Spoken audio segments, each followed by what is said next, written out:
നിലമ്പൂരിൽ നടക്കുന്നത് ഒരു ഉപതെരഞ്ഞെടുപ്പല്ല, അത് രാഷ്ട്രീയ ഗ്രഹണമാണ്. CPIM തങ്ങളുടെ രാഷ്ട്രീയ ചന്ദ്രഗിരിയിൽ നിലമ്പൂരിന്റെ കൂറ്റൻ തട്ടുകൾ കണക്കാക്കുമ്പോൾ കോൺഗ്രസ് ബഹിരാകാശ യാത്രയാക്കാൻ ശ്രമിക്കുന്നു. മുസ്ലിം ലീഗ് ആകട്ടെ പതിവ് പോലെ ആകാശവും ഭൂമിയും ഒന്നിപ്പിക്കാൻ ശ്രമിച്ചുകൊണ്ടേയിരിക്കുന്നു. അവിടെ ഒരു പേരുണ്ട്, ആര്യാടൻ ഷൗക്കത്ത്. പേരിൽ തന്നെ ഉജ്ജ്വലതയുമുണ്ട്.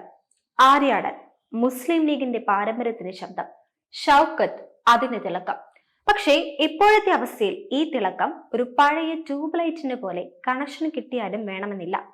സ്വന്തം കക്ഷിയിലും സ്വന്തം കൂട്ടുകാരിലും പോലും കൈപിടിക്കാതെ അദ്ദേഹം മുന്നേറുകയാണ്.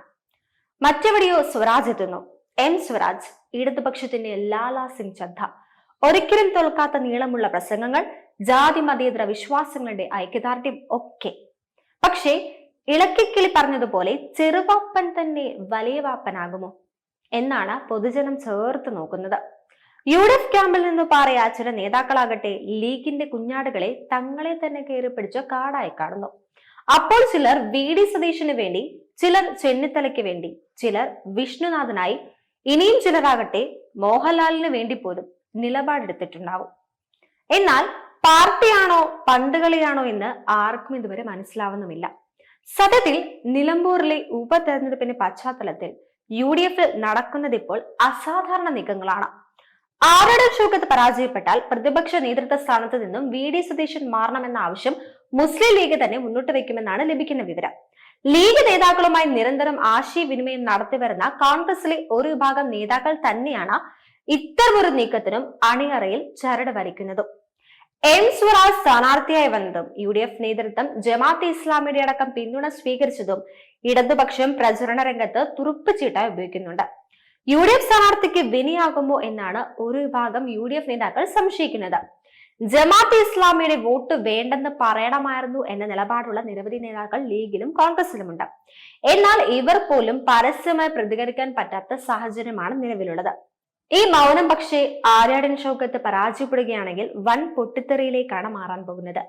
അതേസമയം മതരാഷ്ട്രവാദികളായ ജമാഅത്തെ ഇസ്ലാമിക്ക് എതിരായ ആര്യാടൻ മുഹമ്മദിന്റെയും യൂത്ത് ലീഗ് നേതാക്കളുടെയും പഴയ പ്രസംഗങ്ങൾ ഉൾപ്പെടെ വ്യാപകമായി പ്രചരിപ്പിച്ചാണ് ഇടതുപക്ഷ ക്യാമ്പുകൾ സ്വരാജിനായി വോട്ട് തേടുന്നത്.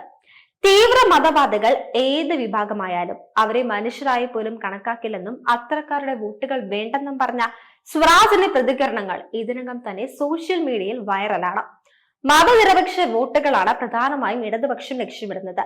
PV അൻവർ എത്ര വോട്ട് പിടിച്ചാലും അത് ഭരണവിരുദ്ധ വോട്ടുകളാകുമെന്നതിൽ ഒരു സംശയവുമില്ല.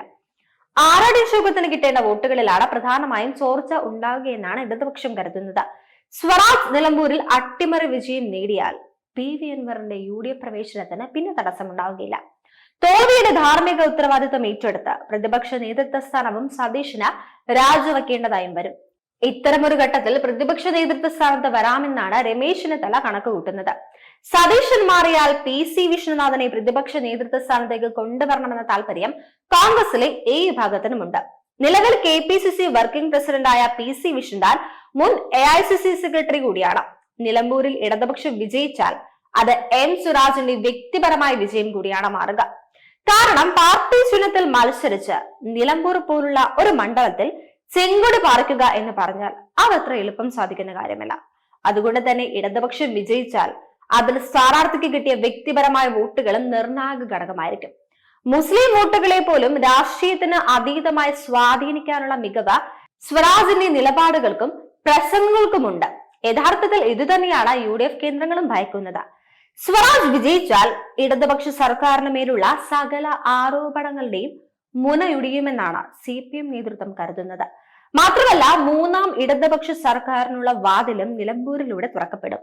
അതുകൊണ്ട് തന്നെ ആവനാഴിയിലെ സകല ആയുധങ്ങളും എടുത്തിട്ടാണ് നിലമ്പൂരിൽ CPM പ്രയോഗിക്കുന്നത്.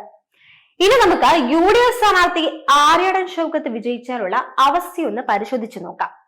തീർച്ചയായും പാർട്ടിക്കകത്തും പുറത്തുമുള്ള ഈ വെല്ലുവിളികൾക്കിടയിലും ആര്യാടൻ ഷൗക്കത്തിന് വിജയിക്കാൻ കഴിഞ്ഞാൽ അത് പ്രതിപക്ഷ നേതാവ് VD സതീശന്റെ വിജയമായാണ് ചിത്രീകരിക്കപ്പെടുക.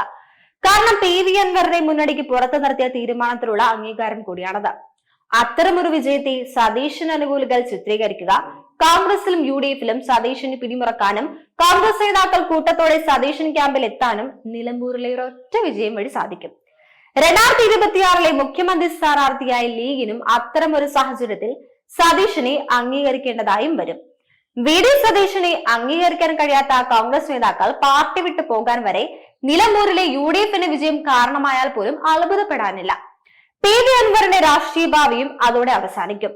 നിലമ്പൂരിൽ UDF വിജയിക്കുകയാണെങ്കിൽ ഇടതുപക്ഷത്തേക്ക് പോയ പഴയ ഘടക കക്ഷികളെ തിരിച്ചു കൊണ്ടുവരാനും സാധിക്കും. സതീശന്റെ നേതൃത്വത്തിൽ ശക്തമായ ശ്രമമുണ്ടാകും. പല മോഹന വാഗ്ദാനങ്ങളും അവർ മുന്നോട്ട് വെക്കാനും സാധ്യതയുണ്ട്. കേരള കോൺഗ്രസ് മാണി വിഭാഗത്തെ പിളർത്തിയെങ്കിലും ഒരു വിഭാഗത്തെ UDF-ൽ എത്തിക്കാമെന്ന ആഗ്രഹമാണ് വി ഡി സതീശനുള്ളത്. അതേസമയം ഇടതുപക്ഷമാണ് നിലമ്പൂരിൽ വിജയിക്കുന്നതെങ്കിൽ 2026 പൊതു തെരഞ്ഞെടുപ്പിന് മുമ്പ് തന്നെ മുസ്ലിം ലീഗിലെ ഒരു വിഭാഗം പിളർന്ന് ഇടതുപക്ഷത്തേക്ക് എത്താനുള്ള സാധ്യതയും വളരെ കൂടുതലാണ്. 10 വർഷം ഭരണത്തിന് പുറത്തു നിൽക്കേണ്ടി വരുന്ന മുസ്ലിം ലീഗിനെ സംബന്ധിച്ച് ഇനി ഒരു 5 വർഷം കൂടി പുറത്തു നിൽക്കേണ്ടി വരുന്നത് ചിന്തിക്കാൻ പോലും സാധിക്കുകയില്ല. അതാകട്ടെ ഒരു യാഥാർത്ഥ്യവുമാണ്. ആറാടി ഷൗക്കത്ത് പരാജയപ്പെട്ടാൽ മലപ്പുറം ജില്ലയിലെ ലീഗിന്റെ സ്വാധീനം കൂടിയാണ് ചോദ്യം ചെയ്യപ്പെടുക. നിലമ്പൂരിൽ ആറാടി ഷൗക്കത്ത് വിജയിച്ചാൽ കൂടുതൽ ശക്തനായി മാറുക വി ഡി സതീശനാണെങ്കിൽ, സ്വരാജ് വിജയിച്ചാൽ പിണറായി വിജയനാണ് കരുത്ത് വർദ്ധിക്കുക. BJPക്ക് കഴിഞ്ഞ തവണത്തെ വോട്ടുകൾ പോലും സമാഹരിക്കാൻ കഴിഞ്ഞില്ല എങ്കിൽ രാജീവ് ചന്ദ്രശേഖരനും അത് വലിയ പ്രഹരമായി മാറും. കേരളത്തിലെ രാഷ്ട്രീയ പാർട്ടികളെ സംബന്ധിച്ചും നേതാക്കളെ സംബന്ധിച്ചും ഏറ്റവും നിർണായകമായ ഫലം തന്നെയാണ് നിലമ്പൂരിൽ നിന്നും ഉടൻ വരാൻ പോകുന്നത്.